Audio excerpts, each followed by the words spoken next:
up, everyone?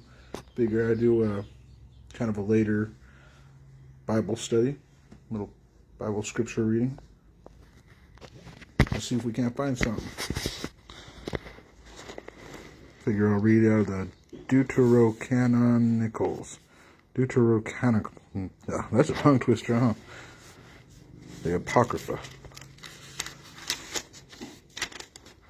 Trying to find something out of here. Not a lot of people read out of these, so I'm going to go ahead and find something. Just got done arranging the garage a little bit. Made a little area over here for the cleaning supplies. And over there I got all my tools and lights. It's starting to feel like a home again. My punching bag, got my piano, a deep freezer. Our little pantry / office for now, since we ain't got no room for that stuff inside.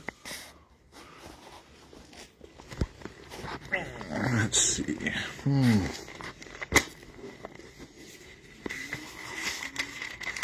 Getting sidetracked.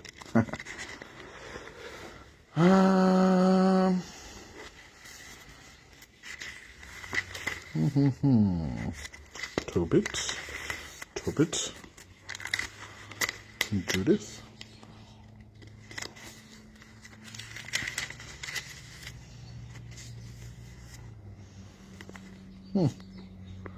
Why don't we read out of Judith? Judith chapter 8. See if I can find a spot from the camera that I can set it up somewhere. We're going to read out of Judith 8. Maybe I can turn it around. No.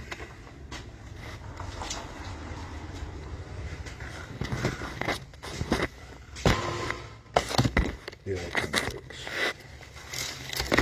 Alright. Judith 8. Oh, say hi to Ken. Such a nice day. We were both kind of hanging out in the garage. Yep. Nice to be outside for a while. Yeah. At that time, Judith heard about Uzziah's decision. She was the daughter of Merari, the granddaughter of Ox, the great-granddaughter of Joseph.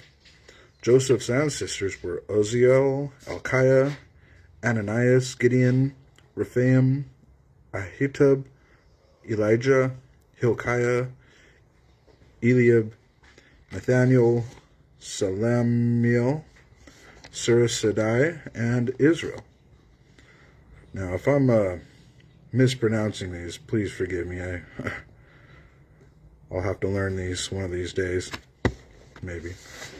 Judith's husband, Manasseh, who belonged to the same tribe and clan, had died during the barley harvest.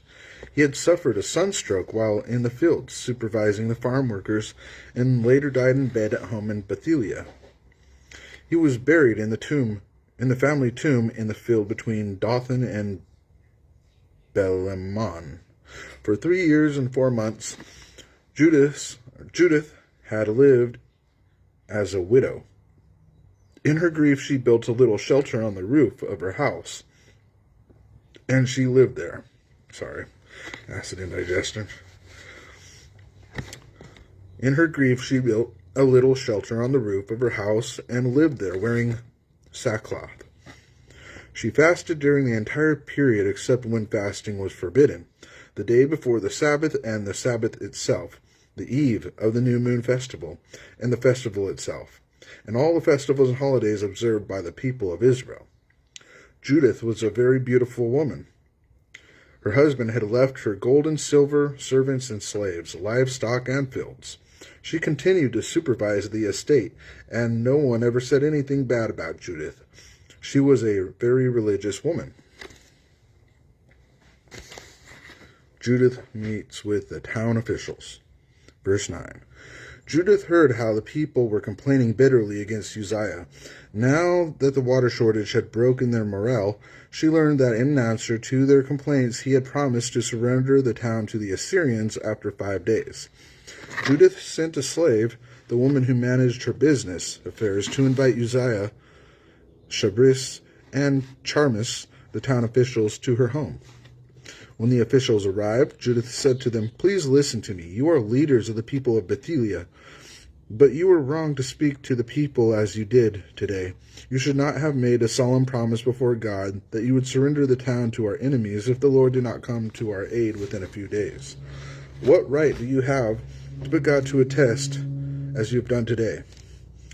Who are you to put yourselves in God's place in dealing with human affairs? It is the Lord Almighty that you are putting to the test. You will never learn. Or will you never learn? There is no way that you can understand what is in the depths of a human heart or to find out what a person is thinking. Yet you dare to read God's mind and interpret his thoughts. How can you claim to understand God the Creator? No, my friends, you must stop arousing the anger of the Lord our God. If he decides not to come to our aid within 5 days, he may still rescue us at any time he chooses, or he may let our enemies destroy us. But you must not lay down conditions for the Lord our God. Do you think that he is like one of us? Do you think that you can bargain with him or force him to make a decision? No, instead we should ask God for his help and wait patiently for him to rescue us. If he wants to, he will answer our cry for help." I'm going to stop right there for a second. That's, I found myself doing that too. It's a lack of faith. It shows a lack of faith. And all over throughout the Bible, it always tells stories about how we're supposed to wait upon the Lord, patiently and have faith, let God have his will.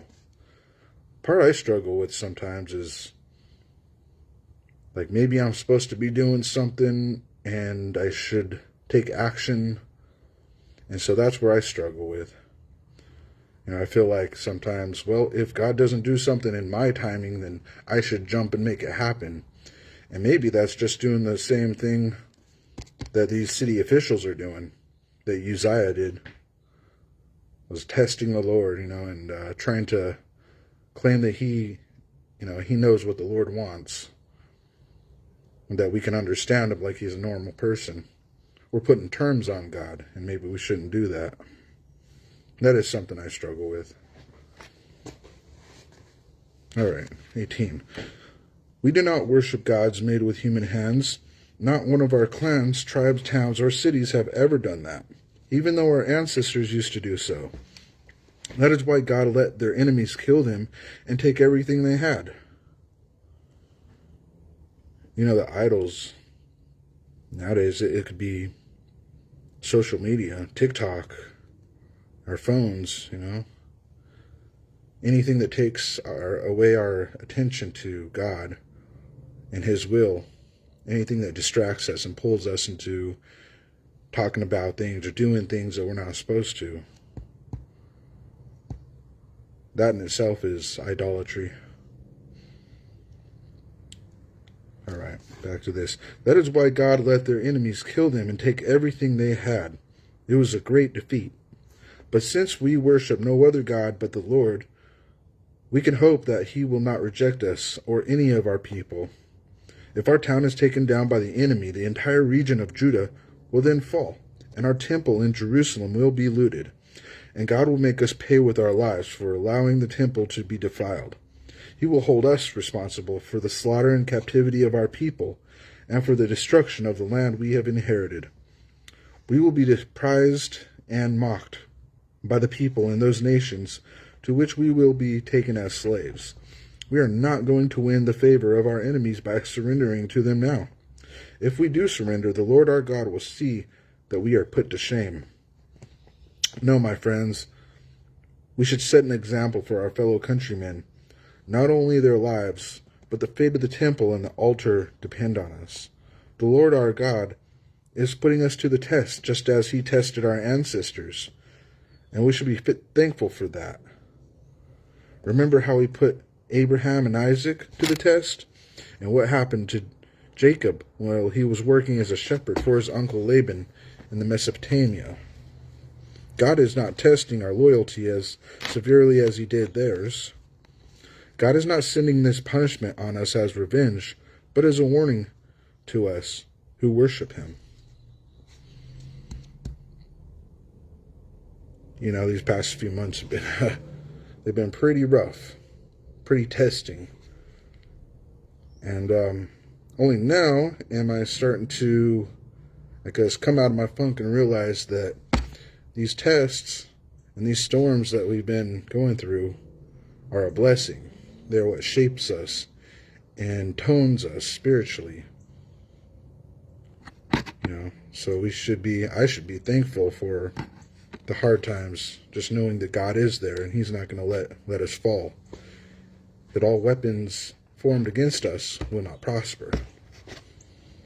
But I guess sometimes my flesh, falls to fear. I see it start to get dark. I start wondering, what am I going to do next? What am I going to do to make money? How am I going to make these bills? And it gets a little scary. And I forget to put it in God's hands. And I know that we all struggle with that. So just remember that God's only testing us. And even if he isn't, and we're just going through a storm, God's with us. And we don't need to fear. We just need to put it in God's hands.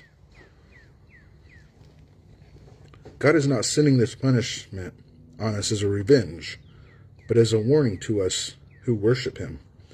Then Uzziah answered Judith, "Everything you have said makes good sense, and no one can argue with that. This is not the first time you have shown wisdom. Ever since you were a child, all of us have recognized the soundness and maturity of your judgment. But our people are dying of thirst.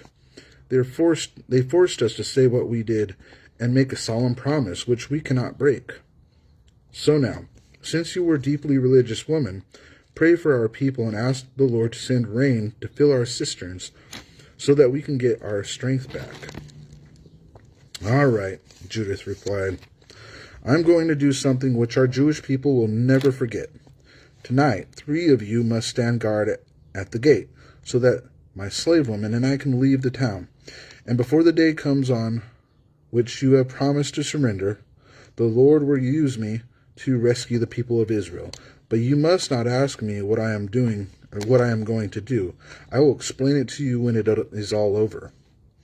Uzziah and the other officials said to her, "You have our blessing.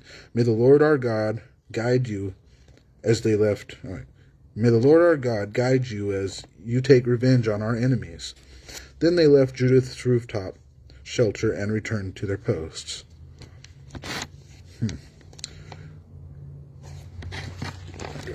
Rearrange this Bible. I can't read in that bottom page. Okay, Judith's prayer, chapter 9. Then Judith put ashes on her head, opened her robe to reveal the sackcloth she was wearing under her clothing, and bowed down with her face to the floor. It was the time that the evening incense was being offered in the temple in Jerusalem.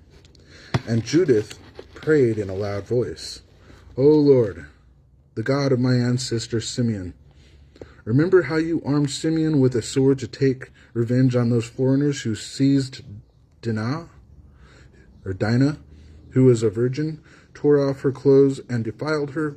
They stripped her naked and shamed her. They raped her and disgraced her. Even though you had forbidden this, that is why you let their leaders be killed, put to death on the same bed where they had raped the girl. You destroyed them all, slaves, princes, and rulers on their thrones. You let their wives be carried off, their daughters taken captive, and their possessions plundered by the Israelites, your chosen people, who were eager to do your will. Dinah's brothers were furious because of this disgrace to their family, so they called on you for help. Oh my God, listen to my prayer, the prayer of a widow. Your hand guided all that happened then and all that happened before and after. You have planned it all, what is happening now and what is yet to be. Your plans have always been carried out. Whatever you want to be done is as good as done. You know in advance all that you will do and what decisions you will make. Now the Assyrians are stronger than ever. They take pride in their cavalry and their infantry. They rely on their weapons, but they do not know that you, O Lord, are a warrior who ends war. The Lord is your name. In your anger, use your power to shatter this mighty army. They plan to defile your temple, where you are worshipped, and to hack off the corners of your altar with their swords. Look how proud and boastful they are. Pour out your fury on them. I am only a widow, but give me the strength to carry out my plan. Use my deceitful words to strike them all dead, master and slave alike. Let a woman's strength break their pride. Your power does not depend on the size and strength of an army. You are a God who cares for the humble and helps the oppressed. You give support and protection to people who are weak and helpless. You save those who have lost hope. Now hear my prayer, O God, of my ancestor Simeon, the God of whom Israel trusts, ruler of heaven and earth, creator of the rivers and the seas, King of all creation. Hear my prayer and let my deceitful words wound and kill those who have planned such cruelty against your covenant and your holy temple, against Mount Zion and the land you have given our people. Make your whole nation and every tribe recognize that you are God Almighty and all-powerful, and that you alone protect the people of Israel. Chapter 10. Judith goes to the camp of Holofernes. Holofernes? I tried. Anyways, when Judith had finished her prayer to the God of Israel, she stood up and called her slave woman and went down into the house as she always did on Sabbaths and festival days. She took off the sackcloth and her widow's clothes, took a bath and put on rich perfumes. She brushed her hair and tied a ribbon around it, and dressed herself in fine clothes she used to wear on joyful occasions when her husband Manasseh was still alive. She put on sandals and all her finest jewelry, rings and earrings and bracelets on her wrists and ankles. She made herself so beautiful that she was sure to attract the attention of any man who saw her. Judith gave her slave woman a leather bag of wine and a jar of oil to carry. She filled a bag with roasted barley, cakes, and of dried figs, and several loaves of bread baked accordingly to Jewish food laws. She carefully wrapped all the foods and dishes and gave them to her slave. Then the two women left the house and went to the gates of Bethlehem, where they found Uzziah and the town officials, Shabris and Charmis, standing guard. When the men saw Judith, after she had changed her clothes and put on makeup, they were struck by her beauty and said to her, "May the God of our fathers bless you and make your plan successful, so that you may bring glory to Jerusalem and victory to Israel." Judith prayed, and then said, "Have the men open the gates for me. I am on my way to do what we were talking about." Then they ordered the young men to open the gates for her, and Judith and her slave left the city. The men watched her as she went down the mountain into the valley until she was out of sight. As the two women were walking through the valley, an Assyrian patrol met them. They arrested Judith and questioned her. "What is your nationality, and where did you come from, and where are you going?" "I am a Hebrew," she answered, "but I am running away from the Israelites because God is going to let you destroy them. I am on my way to see Holofernes, the general in command of your army, to give him some reliable information. I can show him how to advance into the mountains and take control of the entire region without a single casualty." The men stared at her because she was so beautiful, and they listened to her story and said, "You have saved your life by coming down here to see our general. Some of our men will take you to his headquarters." I'm going to pause it really quick just so I can check and see.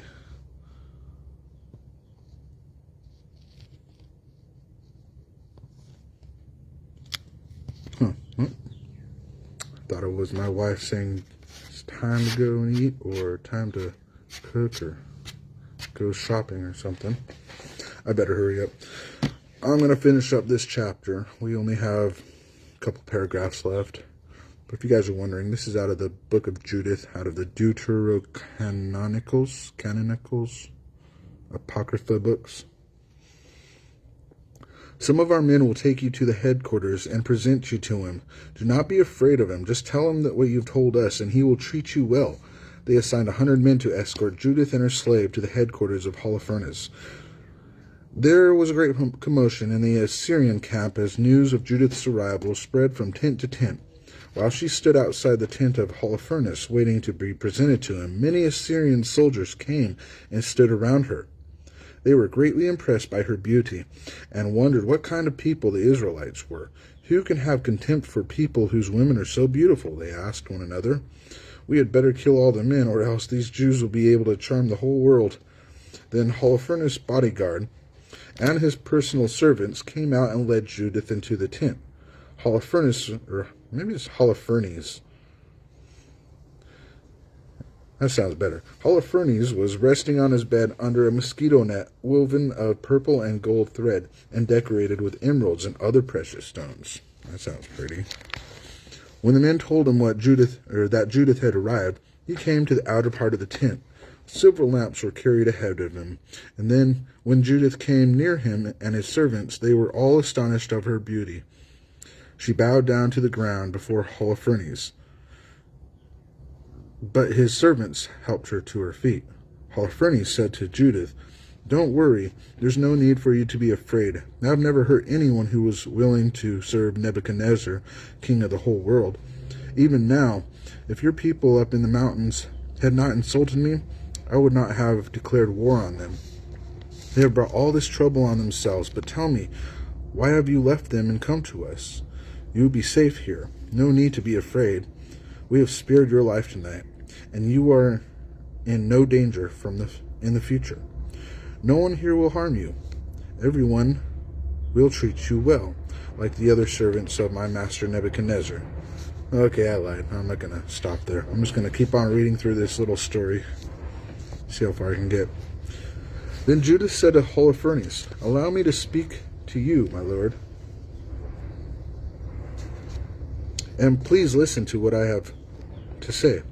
I will tell you the truth. If you follow my advice, God will do the same thing great with you. Or God will do something great with you, and my Lord will not fail in his plan. For I swear to you by the life and strength of Nebuchadnezzar, king of the whole world, who sent you to bring order to all the subjects of his kingdom, that not only have you made people serve him, but because of you, even the wild animals, the livestock, and the birds obey him. Because of you, Nebuchadnezzar and his entire kingdom will prosper. We have heard how wise and clever you are. The whole world knows that you are the most competent, skilled, and accomplished general in the whole Assyrian Empire. Achur was rescued by the men of Bethulia and has told us what he said at your war council. Please, sir, do not dismiss lightly what Achur told you, but take it seriously because it is true. No one can harm or conquer our people unless they sin against their God.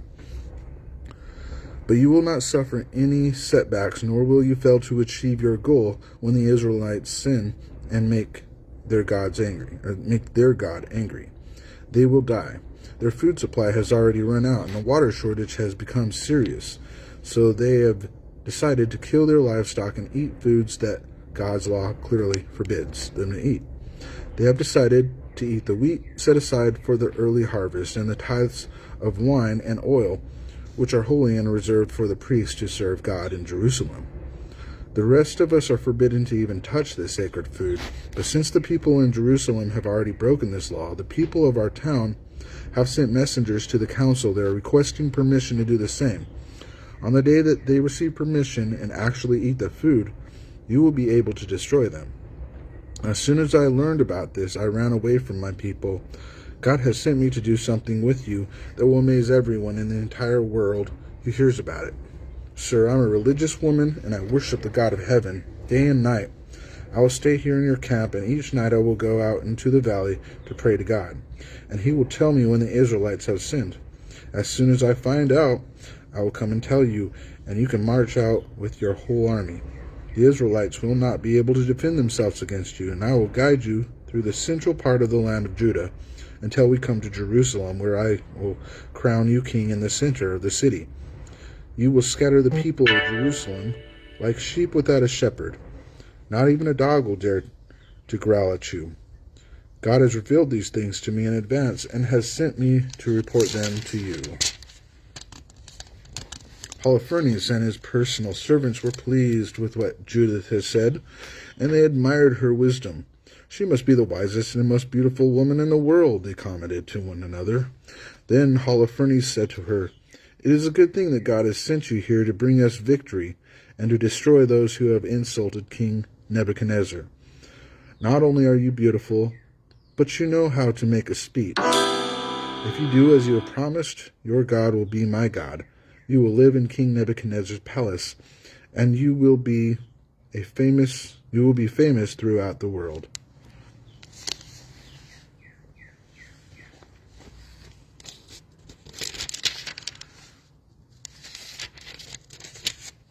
Well, we got through 12 or 11 chapters. If you guys want to read on more, it's in the book of Judith, in the Apocrypha books. That was Judith, chapter 1 through 12. Well, I'm going to go and try and figure out something to eat for dinner.